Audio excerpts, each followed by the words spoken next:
Bismillahirrahmanirrahim. Assalamualaikum warahmatullahi wabarakatuh.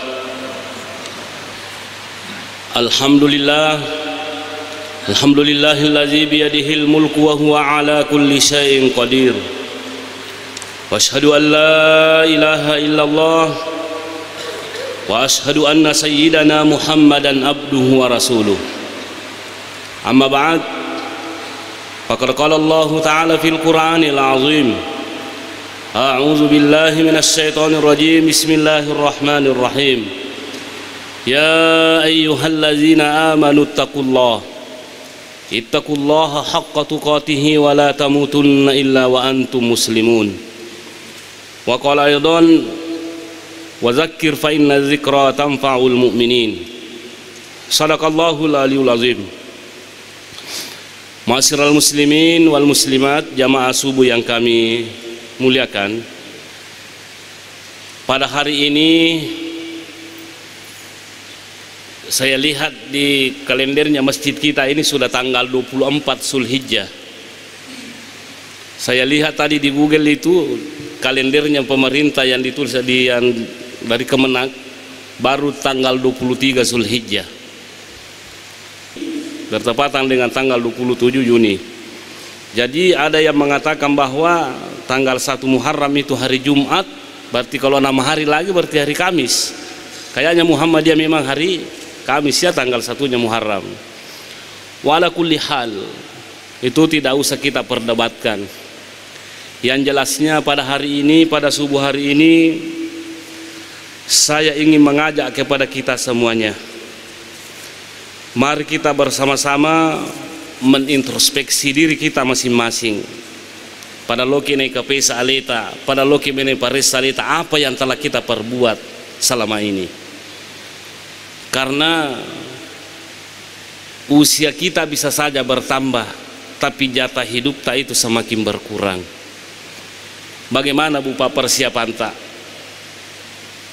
Hari Rabu yang lalu kita Kabupaten Pinrang telah kehilangan salah satu putra terbaiknya di Guruta, Dr. Kiai Haji Abdul Salam Latarabbi, telah berpulang ke rahmatullah. Saya melihat dan menilai beliau, dia telah mencatatkan namanya dengan tinta emas. Kita lihat ketika pelepasan jenazahnya, Pak Kemenak itu menyanjungnya setinggi langit. Itu artinya orang dia termasuk orang baik. Mudah-mudahan Allah Subhanahu wa ta'ala menjadikannya sebagai husnul khotimah, menjadikan pelajaran buat kita semuanya, bahwa ya kumakan jaki pale orang akan mengenang kita, kebaikan kita. Dan perlu kita ingat, Rasulullah mengatakan, man asnaitu malaihi khairan wajabat lahul jannah wa man asnaitu malaihi syarran wajabat lahun nar antum syuhadaullahi fil ard. 3 kali Rasulullah mengulang ini. Barang siapa yang meninggal dunia dikenang oleh manusia sebagai orang baik, napau kita maka datang deceng atau kanjaki wajabat lahul jannah, maka kita insya Allah akan wajib masuk surga. Tapi kalau kita meninggal dunia, orang mengenal kita sebagai orang jahat, orang jelek, wajabat lahun nar, maka wajib kita masuk neraka. Nah, oleh karena itu, hadirin yang kami muliakan, dalam penghujung tahun Bata tahun 1460, tahun 1446 Hijriah ini, saya ingin membacakan satu hadis kepada kita semuanya. Mudah-mudahan hadis ini menjadi nasihat, menjadi pelajaran, ingin tambah mata ripong Allah Ta'ala. An Sahl bin Sa'din, ada hadis dari Sahal bin Sa'ad yang diriwayatkan oleh Imam At-Tabrani, ada juga yang diriwayatkan oleh Al-Hakim. Apa kata beliau? Ja'a Jibrilu ila Nabi sallallahu alaihi wasallam, telah datang malaikat Jibril kepada Nabi Muhammad sallallahu alaihi wasallam. Faqala, kemudian malaikat Jibril berkata, kepada Nabi Muhammad, ya Muhammad, isma syi'ta fa innaka mayyitun wa'mal ma syi'ta fa innaka majaziyun bihi wahbib man syi'ta fa innaka mufariquhu wa'lam anna syarafal mu'mini salatuhu bil laili wa izzuhu istighna'uhu anin nas. Apa artinya ini hadis? Hadis ini menceritakan bahwa malaikat Jibril pernah datang kepada Nabi Muhammad sallallahu alaihi wasallam dan berpesan kepada Nabi Muhammad. Pesan ini bukan hanya ditujukan kepada Nabi Muhammad, tapi ternyata ditujukan kepada termasuk umatnya, kepada kita semuanya. Apa kata malaikat Jibril? Isma syi'ta fa innaka mayyitun. Muhammad, hiduplah kamu sesuai kemauanmu. Fa innaka mayyitun, satu saat pasti kamu akan mati. Hadirin yang kami muliakan, ini pesan malaikat Jibril kepada Nabi Muhammad. Ipulangi Nabi ta, maka Muhammad, hari ini kamu hidup, satu saat pasti kamu akan mati. Itulah di dalam ayat innaka mayyitun wa innahum mayyitun. Sesungguhnya Muhammad kamu mati dan semua juga orang akan mati. Hadirin yang kami muliakan, hadis ini mengingatkan kita Bapak persoalan masalah kematian. Bagaimana Bapak dengan kematian kita? Apakah kita siap untuk menghadapi namanya kematian? Ya Nabi Muhammad sallallahu alaihi wasallam pulangi, maka mati kumatu Muhammad. Apa Nabi Muhammad tidak pernah lupa tentang masalah kematian, selalu dia ingat. Nah perintahnya Nabi tak, makanya aku dengar ralengnya mati. Tapi kenapa diingatkan Nabi Muhammad oleh malaikat Jibril? Salah satu tujuannya, itu tujuannya kepada kita umatnya. Aja kalau lupa sini to malabi kumana yang hadir. Sudah berapa tahun umur tak? Kurang lebih 1 minggu yang lalu saya mendengar, saya membaca bahwa jamaah hajinya Sulawesi Selatan ini ada 22 orang yang meninggal dunia. Saya tidak tahu berapa sekarang jumlahnya, di 22 pada waktu itu. Rata-rata yang meninggal dunia umurnya antara 60 sampai 70. Dan memang itu benar. Pamakana memang Nabi itu umuruna ummaku antara 60 na latu 70 cede miliwang 70. Itulah jamaah haji yang meninggal dunia. Nah, jadi apa maksudnya ini? Ia roi di umur 60 tahun sekarang, hati-hati kie. Micawe matang baru tu, tapi micawe ki mati tu 60 tahun umur tak betul aku pensiun ni. Micawe ni jitu leti onrong. Tak ada pengai pensiunnya, hati-hati ki. Guru tak lagi. Ki Haji Abdul Salam Tarabi belum pi pensiun, dia sudah berpulang ke rahmatullah. Apalagi bahasa nanti di pensiunnya. Karena itu yang jelasnya pemahaman hadis ini, bagaimanapun panjangnya umurnya seseorang, pasti dia akan merasakan namanya kematian. Namun pekulampena umur ta 100 tahun 200 tahun, satu saat pasti kita akan mati. Qul innal mauta allazi tafirruna minhu fa innahu mulaqikum. Kematian kita tidak akan bisa lari, tidak bisa bersembunyi darinya. Nah, ini yang pertama Bu Padi, harus kita siap untuk mati. Kemudian yang selanjutnya pesannya malaikat Jibril, wa'mal ma syi'ta fa innaka majaziyun bihi. Beramallah sesuai kemauanmu, fa innaka majaziyun bihi, karena sesungguhnya perbuatanmu itu akan mendapatkan balasan. Kenapa urutan kedua ini nasihatnya malaikat Jibril?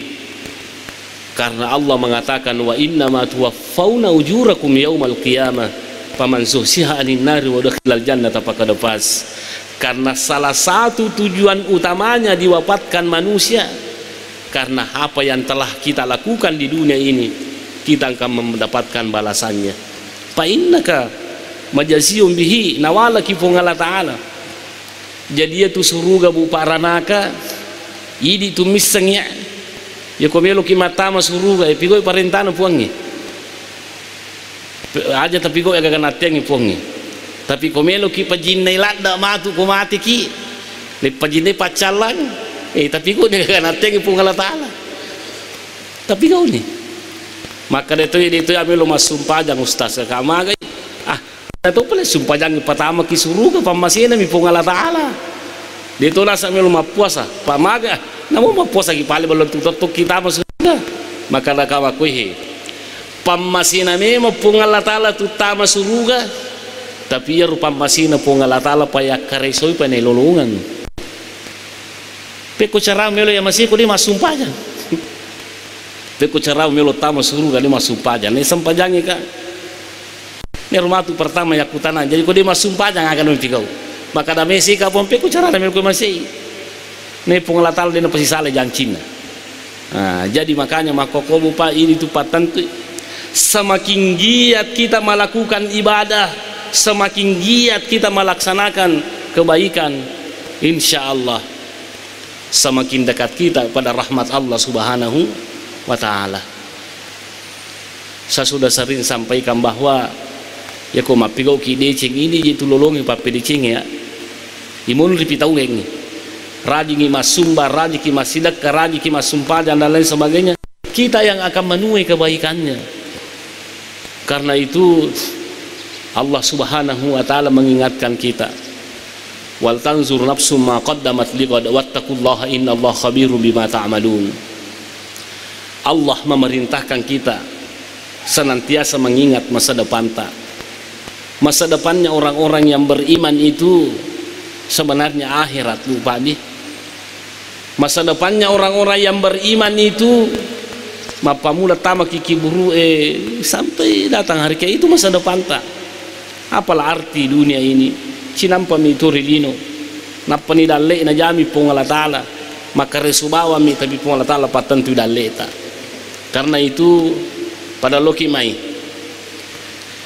Rasulullah sallallahu alaihi wasallam dipesan wa'mal ma syi'ta kerjakan Muhammad apa yang kau mau fa innaka majaziyun bihi sesungguhnya engkau dibalas sesuai dengan apa yang kau lakukan. Kita ini sudah mau masuk berada di penghujung tahun 1446 Hijriah dan kita akan masuk 1447 Hijriah. Ada yang bertanya sama saya, Ustaz, bolehkah kita membaca doa akhir tahun dan membaca doa awal tahun? Engkau parilodon nawi tanah susu topan ritata. Saya baca keterangannya itu ada di Islam Web namanya, channel berbahasa Arab ya. Saya tidak tahu apakah ada terjemahannya. Dia ditanya bahwa bolehkah kita membaca doa akhir tahun yang disusun oleh para ulama. Dia mengatakan tinggalkan itu. Itu katanya bid'ah. Setiap bid'ah adalah sesat. Jadi nateng nilai baca itu susunan atau panritai doa-doa yang disusun ulama dalam menyambut tahun baru Hijriah. Itu katanya bid'ah dan kesesatan dan Anda akan masuk neraka menurut pendapat beliau. Dan saya coba membaca Darul Ifta Al-Misriyah. Apa jawabannya? Ada lembaga fatwa yang ada di Mesir itu usianya kula salah sudah lebih 100 tahun, lebih tua daripada apa namanya lembaga dakwah, lembaga fatwa di dunia ini. Apa kata beliau? Kalau ada doa yang disusun oleh para ulama untuk menyambut tahun baru atau meninggalkan tahun yang lalu, tidak apa-apa kita baca, dengan catatan jangan meyakini bahwa susunan ulama itu adalah hadis Nabi. Ya kok ya ibu pak iya sedih awas setujui no. Tidak apa-apa kita berdoa di awal tahun, ya Allah mudah-mudahan 1447 Hijriah, mudah-mudahan saya diberikan kesehatan, mudah-mudahan saya diberikan umur panjang, mudah-mudahan dimurahkan rezekiku berwat dengan masih dekat, mudah-mudahan malika wadi nggak mali oto baru kalau lo mau pak mudah-mudahan ada nggak dale wadi nggak mabene duda kapal mudah-mudahan wadi nggak mabene. Apa salahnya orang berdoa seperti itu? Apa salahnya kira-kira? Ini segala kesalahan. Yang penting dengan catatan jangan kita meyakini bahwa itu hadis Nabi karena memang tidak ada tuntunannya. Tapi kalau kita berdoa minta keselamatan, minta kebahagiaan, apa salahnya? Jadi Rabbana atina fid dunya hasanatan wa fil akhirati hasanatan wa qina azabannar. Sesering ditanya orang, "Agi baca kau tahu baru Ustaz?" Gak baca balik itu Rabbana atina fid dunya hasanatan wa fil akhirati hasanatan wa qina azabannar. Nero parilolak digakalai. Nabi Muhammad tidak pernah lupa membaca doa ini dalam sehari. Apa tujuannya? Kita minta kebahagiaan dunia akhirat. Jadi ku bahagia di dunia dan begitu ku akhirat, selama kilo selama akhirat. Kan itu nih yang kita inginkan. Ya paling kalau kita mau uraikan ya silakan. Nah, silakan kita urai. Meluki badisi, meluki maga, tidak jadi masalah. Dengan catatan jangan mengatakan bahwa ini hadis tuntunan Rasulullah, tapi tidak apa-apa kita meminta kepada Allah supaya badisiki. Kalau doa awal bulan itu ada. Nah, setiap awal bulan ada doanya itu Allahumma ahillahu alaina. Ada mengatakan bil yumni wal imani was salamati wal islam rabbi wa rabbukallah. Nah, itu doanya. Banyak macamnya doanya. Banyak, ada juga bil amni wassalam, bil amni wal imani wassalamati. Banyak macamnya doanya. Nah, itu memang benar itu. Nah, memang benar ada doanya setiap awal bulan. Itu doa yang kita baca. Kita meminta kepada Allah supaya Allah menerbitkan hilal. Kita ini dalam keadaan senang, bahagia, beriman, selamat. Kita juga berada di keislaman yang kokoh. Itu yang kita minta. Jadi Bapak hadirin yang kami muliakan, pertanyaannya sekarang, kalau bulan Muharram itu apa-apa saja amalan yang perlu kita lakukan? Sebenarnya itu bulan Muharram adalah salah satu bulan haram. 4 bulan haramnya artinya bulan yang mulia. Artinya kalau kita berbuat amal kebaikan di situ dilipat gandakan oleh Allah Subhanahu wa taala. Nah, apalagi bulan Muharram ini dialah yang paling afdal, paling utama bulan haram. Dia yang paling utama. Nah, sehingga dinamakan Syahrullahil Muharram. Ada yang bertanya, kenapa itu bulan Muharram dinamakan Syahrullah? Tenaga paling bulan mana pun Allah Ta'ala, bulan Ramadan bulan itu pun Allah Ta'ala.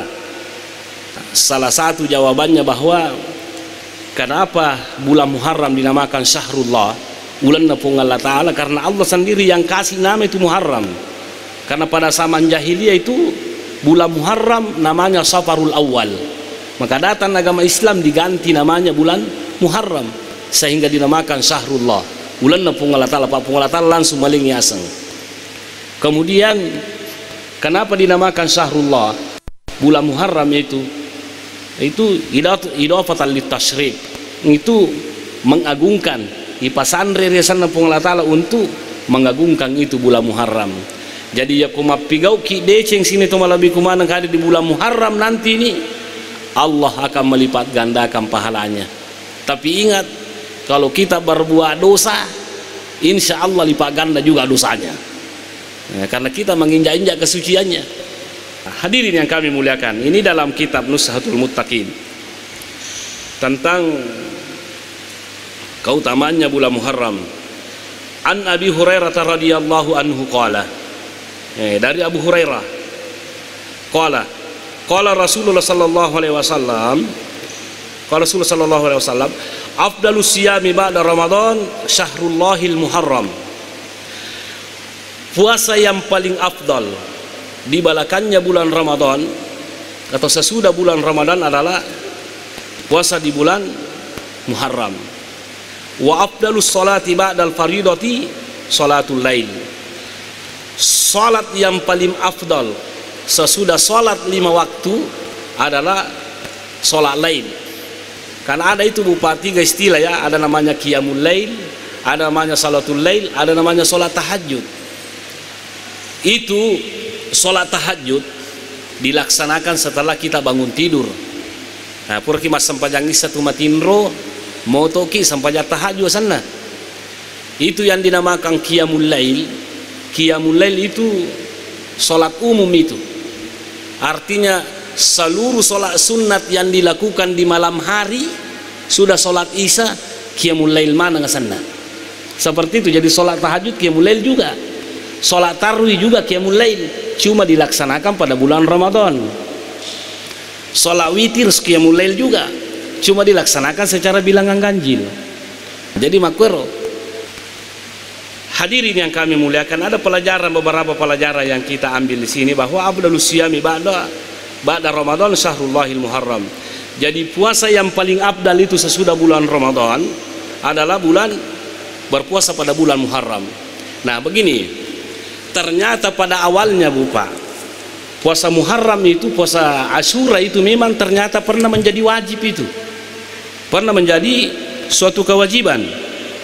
Kenapa? Ketika Rasulullah sallallahu alaihi wasallam hijrah ke Madinah, dia mendapati orang-orang ahli kitab itu berpuasa pada hari Asyura.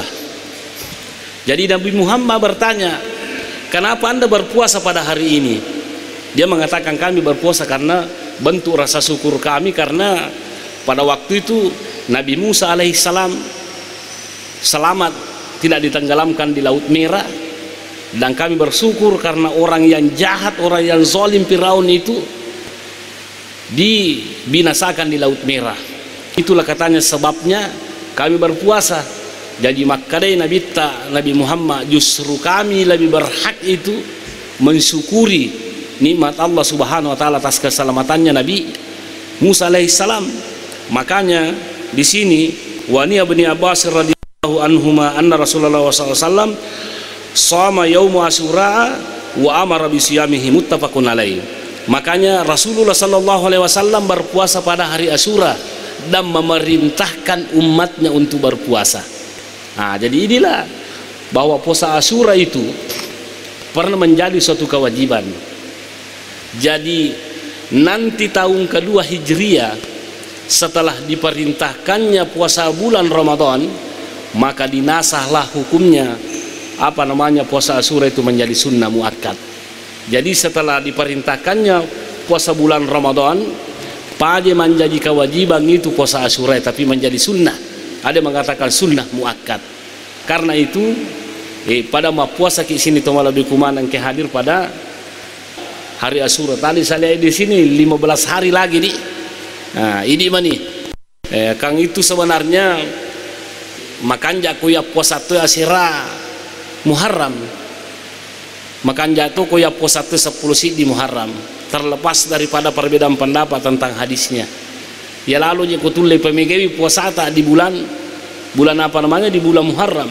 Mau puasa Senin Kamis siki, mau puasa ke Ayyamul Bid dan lain sebagainya. Mudah-mudahan nama siki penglihatan karena lipat ganda pahalanya.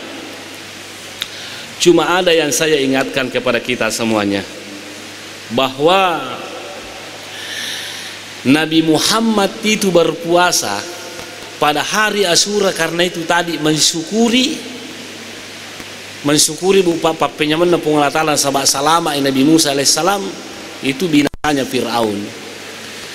Kalau kita mau lihat, bertanya, kenapa Nabi Musa mesti diselamatkan oleh Allah, dan kenapa mesti Fir'aun harus dihancurkan dan dimatikan di Laut Merah? Kalau kita mau membaca sejarahnya, karena banyak sejarahnya Fir'aun itu ada dalam surah Al-Baqarah, tapi kalau kita mau lihat, kita bisa lihat dalam surah Yunus mulai dari ayat 75 sampai ayat 92. Agak pas sabar siapa sebenarnya itu Fir'aun, apa penyebabnya dia dibinasakan oleh Allah Subhanahu wa taala. Ada dua penyebabnya, kesombongan dengan kezaliman. Dia seorang raja, dia seorang presiden, dia seorang hebat. Karena dia orang hebat, maka dia sombong. Dia memang kalinga pengaja, tidak mau mendengarkan nasihat. Maka ini salah satu penyebabnya dia ditenggelamkan di Laut Merah. Dia orang zalim, dia punya pangkat tapi berbuat sewenang-wenang kepada rakyatnya. Dia otoriter, nacalla rakyatnya, nasisa rakyatnya, sehingga harus ditenggelamkan di Laut Merah. Karena itu hadirin yang kami muliakan, apapun yang kita miliki.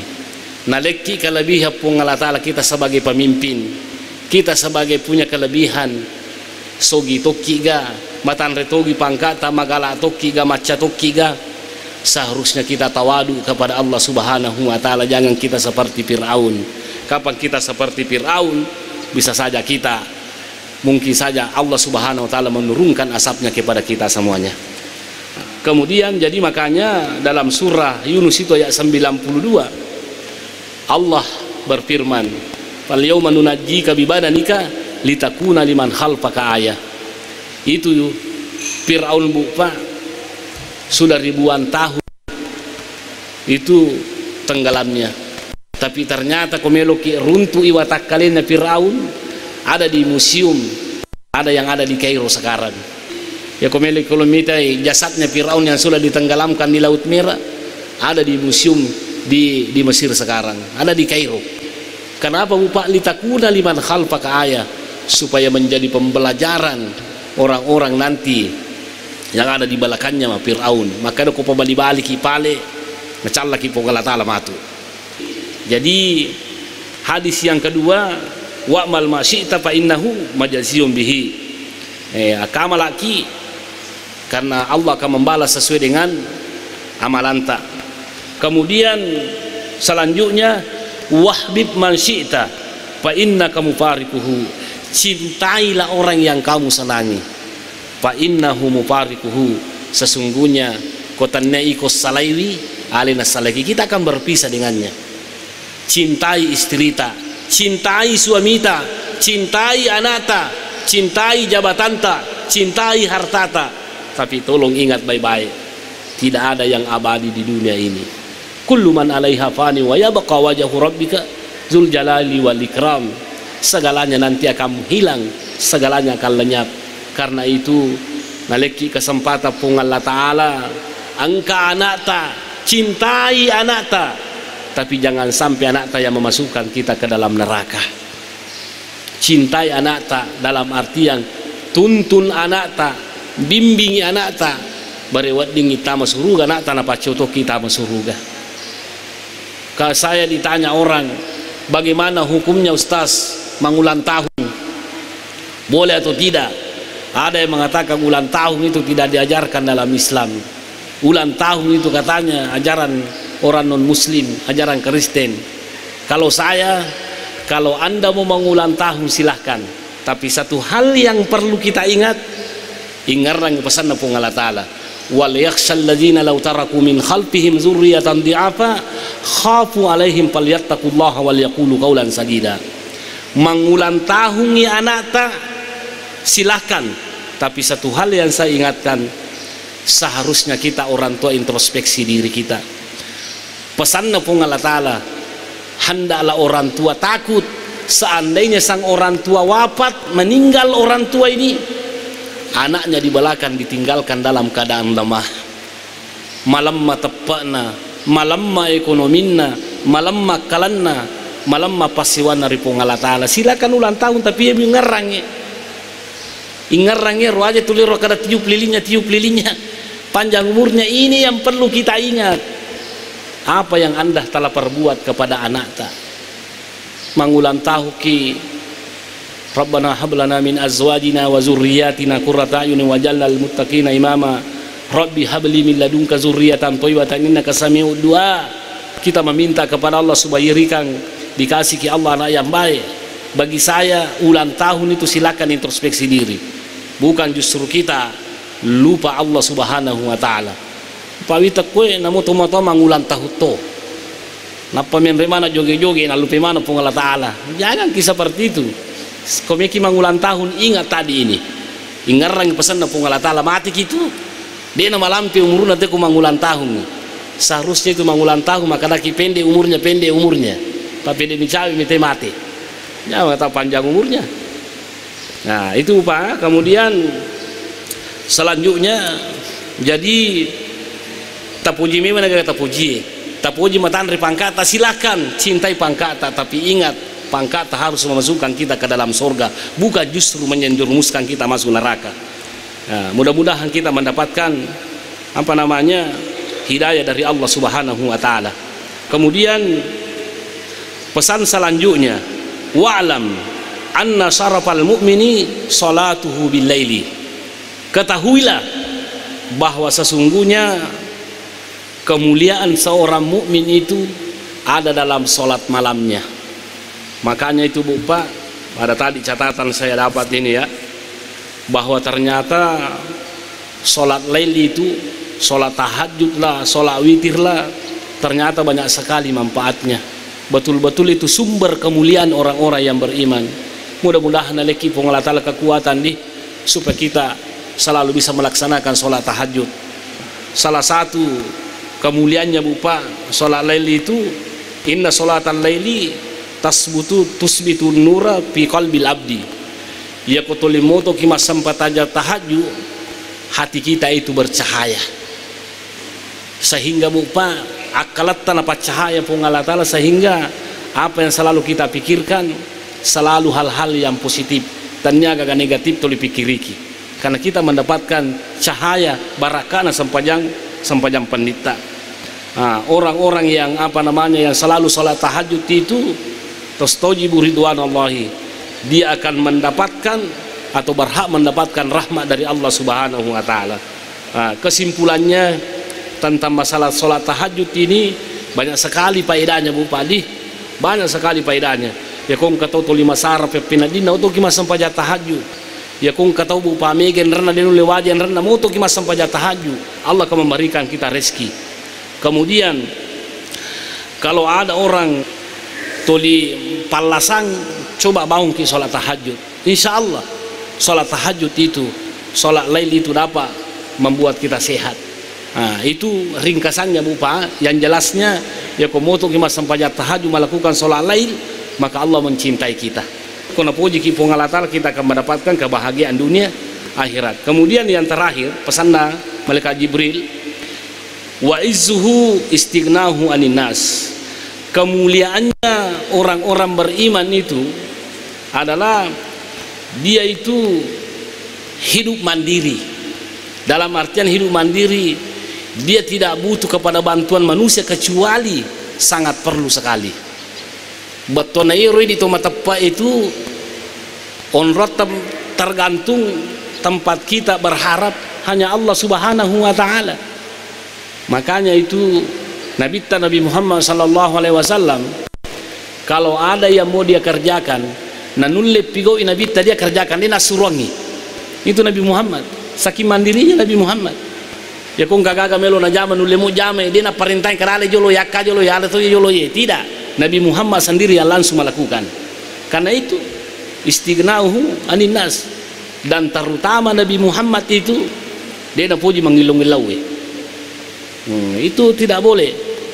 Tadi itu di sana di lampu merah di sana, saya Bu Pak, saya tidak tahu apa yang saya bilang.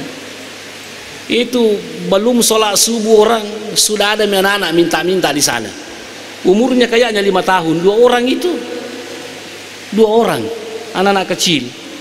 Seharusnya itu bagus ditangkap, dibina, bukan ditangkap untuk dibunuh, dipukul, tidak.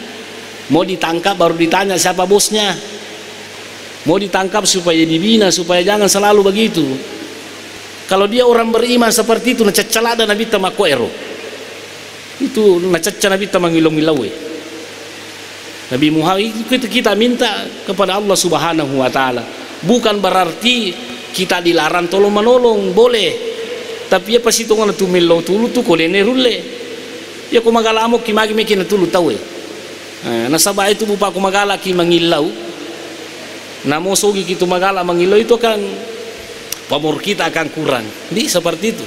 Jadi intinya bupa hadirin yang kami muliakan, karena kita dibatasi oleh waktu. Pesannya malaikat Jibril kepada Nabi Muhammad ini nakan natoki di umatna. Maka dah hiduplah sesuai dengan kemauanmu, tapi satu saat nanti pasti akan mati. Kerjakanlah apa yang kamu mau, tapi satu saat nanti kamu kalau mati mendapatkan balasannya. Kemudian selanjutnya, cintailah orang yang kau mau cintai, tapi ingat apa yang kau cintai itu pasti kamu nanti akan berpisah. Ya kotanya ini salawi to ripojita alena salaiki. Seperti itu. Kemudian termasuk Rasulullah sallallahu alaihi wasallam memerintahkan kita sholat lail banyak-banyak. Nah, suruh kita dita masam pajak tahajud banyak-banyak. Ya milodoki bupadi sulit ini sholat tahajud. Mudah-mudahan aleki Allah taala pati ruang kekuatan untuk melakukannya. Kemudian selanjutnya yang terakhir itu orang-orang yang beriman itu harus mandiri. Digagal yung rimat dan nusa gadina pong Allah taala, digagal yung rumilaw sa gadina pong Allah taala. Inilah kemuliaannya orang-orang yang beriman. Nah, hadirin yang kami muliakan, sebelum kita akhiri, mungkin ada yang mau bertanya, kami persilakan. Ya, silakan Pak. Ya, terima kasih Pak Ustaz. Bismillahirrahmanirrahim. Assalamualaikum warahmatullahi wabarakatuh. Salam. Ya. Pertanyaan saya ada 3. Yang pertama, nama Muharram itu langsung Allah yang memberikan. Pertanyaan saya, bagaimana dengan 11 bulan yang lainnya, Pak Ustaz? Ya, itu satu. Yang kedua, tadi juga disampaikan bahwa puasa Asyura itu awalnya Rasulullah mewajibkan. Saya pernah membaca buku waktu saya masih bertugas di perpustakaan Karsipan, karena memang pusatnya buku di sana. Sekira yang diwajibkan itu apabila perintah dari Allah yang disampaikan Allah melalui malaikat Jibril kepada Rasulullah. Nanti Rasulullah mewajibkan kepada umatnya. Apakah tadi persepsi yang Pak Ustaz sampaikan bahwa Rasulullah mewajibkan yang hari Asyura itu untuk berpuasa, apakah itu perintah dari Allah atau interpretasi daripada Rasulullah sendiri dengan melihat kasus Nabi Musa? Itu yang kedua Pak Ustaz. Yang ketiga, ini ada kebiasaan masyarakat kita. Kalau pada hari Asyura itu mereka rame-rame belanja di pasar. Apakah itu tuntunan agama kita atau perintah dari Rasul atau bagaimana? Karena jangan sampai masyarakat kita tidak paham, akhirnya dia lakukan yang itu tradisi saya lihat di masyarakat. Saya rasa ini saja 3. Terima kasih. Assalamualaikum warahmatullahi wabarakatuh. Bulan Muharram adalah syahrullah, bulannya Allah Subhanahu wa taala. Bagaimana kedudukannya dengan 11 bulan yang lain? Begini. Nama-nama bulan itu kita warisi dari zaman jahiliyah. Jadi sebelum datangnya Islam itu ada memang nama bulan. Ada memang nama bulan. Safar Awal, Safar Tsani, ada memang namanya. Jadi makanya yang lain itu tidak diganti, yang lainnya diganti. Siapa yang diganti itu tadi Safar Awal diganti oleh Allah Subhanahu wa taala menjadi bulan Muharram, sehingga ulama kita mengatakan dinamakan Sahrullahi karena Allah langsung memberikan nama. Nah, jadi itu bulan-bulan yang lain itu warisan dari zaman jahiliyah. Nah, seperti itu yang saya baca ya. Nah, ada dalam Darul Ifta Al-Misr. Kemudian selanjutnya puasa Asyura itu pernah menjadi kewajiban. Nah, ini tadi salah satu hadisnya tadi, bahwa Rasulullah sallallahu alaihi wasallam berpuasa pada hari Asyura dan memerintahkan kepada umatnya untuk berpuasa. Dalam kaidah usul fikih itu sebenarnya satu perintah dari Rasulullah itu pasti wajib. Nah, kecuali nanti ada hal-hal yang menyebabkan bisa menjadi sunnah. Nah, kita bertanya, puasa Asyura itu perintah Allah atau tidak sehingga diwajibkan? Yang jelasnya dalam Al-Quran Allah mengatakan, wa ma yamtiqu anil hawa in huwa illa wahyu yuha.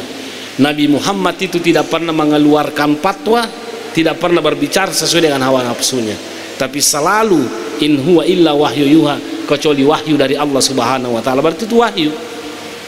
Setelah tahun kedua Hijriah, karena tahun kedua Hijriah itu baru diperintahkan puasa bulan Ramadan ya. Nah, bulan Ramadan itu sudah ada memang, bisa belum datang Islam, Ramadan ada memang tuh.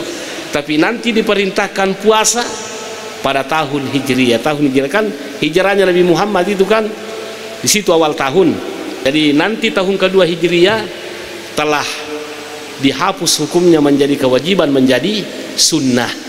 Itu dengan perintah ya ayyuhallazina amanu kutiba alaikumusiyam kama kutiba alal ladzina min qablikum la'allakum tattaqun.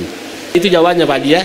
Kemudian yang ketiga, tradisi orang-orang apa namanya, terutama saya tidak tahu apakah Sulawesi Selatan atau cuma orang Pinrang saja atau orang Bugis saja atau memang sudah mendunia. Ada memang saya lihat hadisnya itu, Ada memang tradisinya ulama-ulama kita itu, ada saja dalam fikih sunnah. Ada yang mengatakan doib, dia mengatakan bahwa orang siapa yang mempermudah urusannya istrinya pada hari Asyura, maka Allah akan mempermudah urusannya selama 1 tahun. Betul nigi mabassa, nigi patujulat da ibenina, narik waswasure nalenni dui na balancai ni anak dalam saya raji majumbang, maka Allah akan memurahkan rezekinya 1 tahun akan datang. Nah, inilah mungkin yang memotivasi kita toh.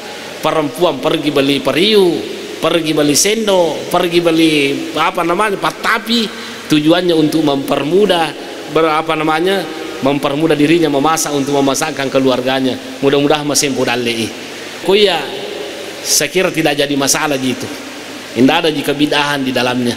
Yang penting jangan melanggar peraturan agama. Selama tidak melanggar, saya kira tidak apa-apa. Silakan beli. Tidak apa-apa pergi belanja. Apa itu kan kematian. Malahan ulama kita mengatakan bahwa kami mencoba itu setiap hari Asyura. Kami masih dekat masumban ni be nasim potong kita le tepung Allah Taala. Ya, saya kira tidak jadi masalah di Pak Haji. Ada lagi bertanya? Ya silakan Pak Haji. Bismillahirrahmanirrahim. Assalamualaikum warahmatullahi wabarakatuh. Salam. Saya langsung saja Pak Ustaz. Yang pertama masalah sholat tahajud tadi. Iya. Di dalam sholat tahajud itu apakah surah yang dibaca itu dijaharkan atau bagaimana? Dijaharkan. Nah, maksudnya dikeraskan suara atau tidak? Iya. Iya. Yang kedua, tadi hadis yang disebutkan itu bahwa isma sita fa innaka mayitun dan wabu masita fa innaka mufarriqun bi. Itu saya pernah dengar, apakah itu pesan dari malaikat kepada Rasulullah SAW ataukah pesan Rasulullah kepada sahabatnya, kepada umat-umatnya? Yang ketiga, dalam satu ayat dalam Al-Quran mengatakan, ya ayyuhalladzina amanu udhulu fis-silmi kaffah. Artinya kita diperintahkan masuk Islam secara kafah, secara keseluruhan. Artinya kita harus berbuat sesuai dengan tuntunan. Kita harus bertutur kata, pokoknya kita berperilaku secara Islam, secara utuh. Pertanyaan saya Pak Ustaz, di dalam masyarakat, dalam seperti kita semua ini, kadang-kadang kita melakukan sesuatu yang mungkin tidak sesuai dengan agama. Contohnya seperti di dalam masalah prosesi pemakaman, penguburan mayat. Kadang-kadang kita lihat ada, sebelum diberangkatkan mayat, kita menyembelih ayam. Kemudian ada hari-hari namanya hari ke-7, hari ke-40, hari ke-100 dan sebagainya. Pak Ustaz, bukan saya tidak setuju hal ini, bukan saya menentang, tapi saya ingin beragama secara utuh tadi, secara benar dan baik. Sebab kadang-kadang ada perlakuan yang baik tapi tidak benar. Oleh karena itu, mohon penjelasannya Pak Ustaz. Terima kasih. Assalamualaikum. Sholat tahajud dijaharkan atau disirrikan, ya saya kira tidak jadi masalah. Jika kita mau menjaharkan tidak jadi masalah. Ya kucakar rudu kini mereka kita keraskan suara tak makan jatuh tuh kumototo bini tak kunang kalian kita sampai tahajud. Ini mereka yang penting kita jaharkan itu bukan untuk ria ya, tidak jadi masalah itu tidak jadi masalah. Kita mau juga tapi majatuh kok biculat dah itu. Yang bagus itu sholat itu kita dengar sendiri, aja jangan cuma membaca dalam hati baca karuduk itu. Bagus kalau kita mendengarkan, tapi untuk membangunkan anak istri tak boleh kita jaharkan suara tak. Kemudian selanjutnya itu tadi hadis yang mengatakan isma syi'ta fa innaka mayyitun. Apakah itu pesan Nabi atau kepada sahabat atau umatnya? Ini tadi kan hadisnya mengatakan ja Jibrilu, malaikat Jibril datang dan berpesan kepada Nabi Muhammad. Jadi asalnya itu apa namanya? Asalnya itu dari malaikat Jibril kepada Nabi Muhammad. Nabi Muhammad berpesan kepada sahabatnya, kepada umatnya. Jadi makanya tadi saya bilang bahwa pesan ini kepada Nabi Muhammad tapi ditujukan kepada kita semuanya juga. Nah, jadi makanya kan tadi tes hadisnya kan begitu, Dik. Tes hadisnya tadi mengatakan bahwa An Sahli bin Sa'ad, ja Jibril lan Nabi. Nah, telah datang malaikat Jibril kepada Nabi Muhammad sallallahu alaihi wasallam. Faqala dan berkata, ya Muhammad isma syi'ta, wahai Muhammad, hiduplah sesuai dengan kemauanmu, tapi satu saat nanti kamu akan mati. Betulnya kamu bisa hidup sekarang, tapi satu saat nanti kamu akan mati. Kemudian yang ketiga, tadi pertanyaan itu bahwa perintah agama, perintah Allah Ta'ala udah khulufi silmi kaffah, masuklah kamu dalam Islam secara kaffah. Artinya ini masuk Islam secara kaffah, tapi kau mana nih perintah Allah Ta'ala aja tapi silelengan. Karena ada orang mengatakan aja nojoi awak puasa yang penting mas sampah muka kamu kuiro angkat tu makan mega duiku tapi aja nojolo ulo Mekah yang penting makan sampah jaku makan puasaku makan sekat aja nolo Mekah. Itu salah. Kalau kita sudah punya kemampuan maka laksanakan seluruhnya, jangan dibeda-bedakan. Nah itu maksudnya. Kemudian selanjutnya itu perlu kita ingat bahwa nasuruh memang kipong Allah Ta'ala melaksanakan seluruh perintahnya sesuai, tapi ada mengatakan la yukallifullahu nafsan illa usaha. Dia nasuruh kipong Allah Ta'ala sang kecuali apa yang kita mampu. Dan terkhusus tadi itu mengatakan bahwa kalau ada orang meninggal memotong ayam. Nah, saya baca di Al-Fiqhul Wali min Al-Kitab wa Sunnah Al-Mazahibil Arba'ah, ada juga yang memotong kambing itu. Memotong kambing di bawah tangga itu yang dilarang. Tapi kalau memotong ayam tidak boleh juga langsung dilarang. Kita harus bijaksana. Apa sebabnya dia memotong ayam? Mei pandre tematu ku boleh malam atau mati. Kamu akui itu? Kita juga harus bijaksana lihat itu. Tidak serta-merta kita mengatakan bahwa ada orang yang meninggal dilarang potong ayam, dilarang potong kambing. Bagaimana kalau mereka datang nanti yang datang dari kuburan mengubur jenazah maliwasamana ya kami nandreang. Yang dilarang itu Pak Haji kalau ada udan di balik batu. Artinya kan ada orang memotong ayam katanya itu dengan niat mudah-mudahan ini negara terakhir nala manue. Nah itu yang dilarang karena Anda punya ATK tersendiri.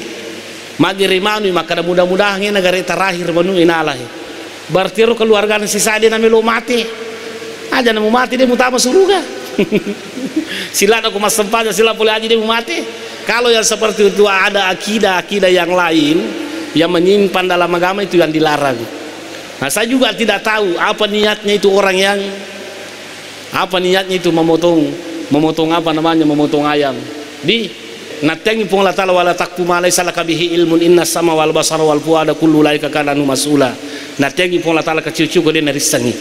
Saya tidak berani melarang dia karena saya tidak tahu. Tapi selama ini kalau ada orang potong ayam selama bukan di tangga saya tidak pernah larang. Apa saya punya pemikiran selalu husnuzon. Makrai boleh matu teki buru ne angkanan andre pa inasumi man ni. To? Ini pandri mana tahu angkani keluarga boleh meliwasan te boleh kiburu Kemudian itu tadi hari ke-7, hari ke-10, hari ke-100. Apakah memang tradisi Islam itu? Saya juga tidak setuju dengan statement saudara kita yang lain mengatakan bahwa hari ke-7, ke-10, hari ke-100 itu tradisi agama Hindu. Masa tradisi agama Hindu? Bukan tradisi agama Hindu itu. Coba kita lihat Pak nanti pagi. Alhamdulillah kita bisa lihat di Google. Apa landasannya umat Islam itu memperingati hari ke-7, hari ke-10 sampai hari ke-100? Ada itu landasannya. Ada landasannya. Ada yang pernah disebut itu Ustaz Abdul Somad di YouTube, kita bisa lihat. Yang jelasnya jangan kita terlalu gampang memponis saudara-saudara kita yang tidak sepaham dengan kita sebagai orang sesat. Ada yang mengatakan bahwa oh itu hari ke-7 tradisinya agama Hindu, hari ke-10, 100 haul agama Hindu. Saya katakan apa kerja umat Islam pada hari ke-7? Kan membaca surah Yasin.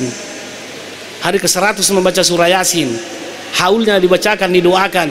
Pertanyaannya itu agama Hindu memperingati hari ke-7-nya membaca surah Yasin atau tidak?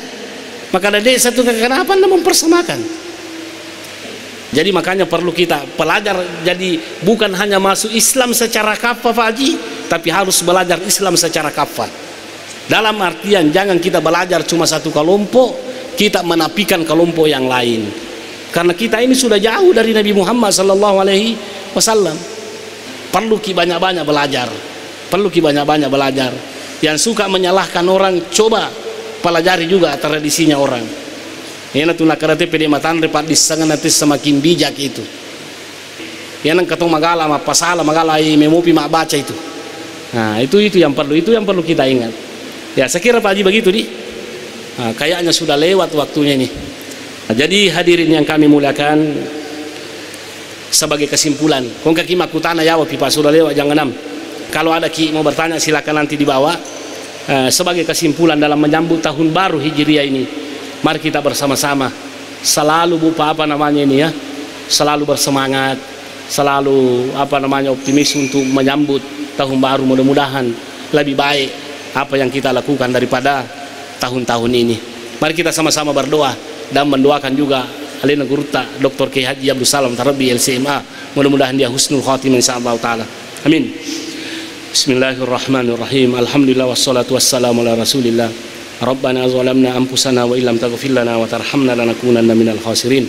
Allahumma ghfir lahu warhamhu dakhilhu jannatak. Allahumma ghfir lahu warhamhu dakhilhu jannatak.